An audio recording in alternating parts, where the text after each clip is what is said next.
দেশ বিদেশি পণ্য আমদানি রপ্তানিতে ঘুরে দাঁড়িয়েছে মংলা সমুদ্র বন্দর। তবে বর্তমান সরকারের প্রচেষ্টায় কিন্তু মংলা বন্দর আগের তুলনায় অনেকটা পরিবর্তন হয়েছে।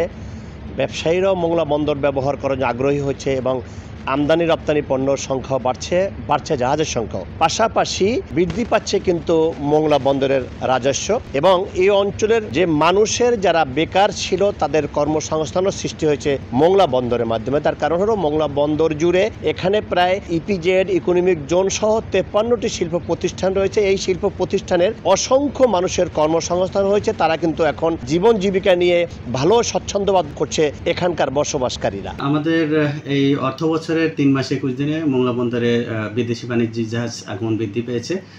এই সময় মোট 244টি বিদেশি বাণিজ্যিক জাহাজ আগমন করে। কন্টেনার আসে 10,040 টিউস।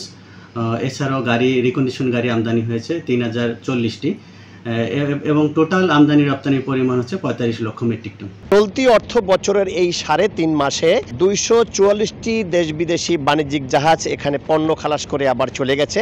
গাড়ি আমদানি হয়েছে 3,040টি এবং কন্টেইনার আমদানি করা হয়েছে 10,340 টিউজ। মংলা বন্দর ব্যবহারকারী ব্যবসায়ীরা আমাদের কাছে যেমনটি জানিয়েছে যে মংলা বন্দর থেকে পণ্য দেশের বিভিন্ন অঞ্চলে নেওয়ার জন্য নৌপথ সচল রয়েছে, সড়কপথও সচল রয়েছে। পাশাপাশি যে নূতন করে সংযোগ করা হয়েছে রেলপথ, এই 3টি পথ যদি তারা সমানভাবে ব্যবহার করতে পারে, সে ধরনের যদি সুযোগ সুবিধা বর্তমান সরকার তাদের করে দেয়, তাহলে মংলা বন্দর একসময় কিন্তু আন্তর্জাতিক বন্দর রূপান্তরিত হবে এবং এখানে এই মংলা বন্দর দিয়েই কিন্তু পণ্য আমদানি রপ্তানির শীর্ষস্থান অবস্থান করবে মংলা সমুদ্র বন্দর। মাহমুদ হাসান, সময় সংবাদ, মংলা।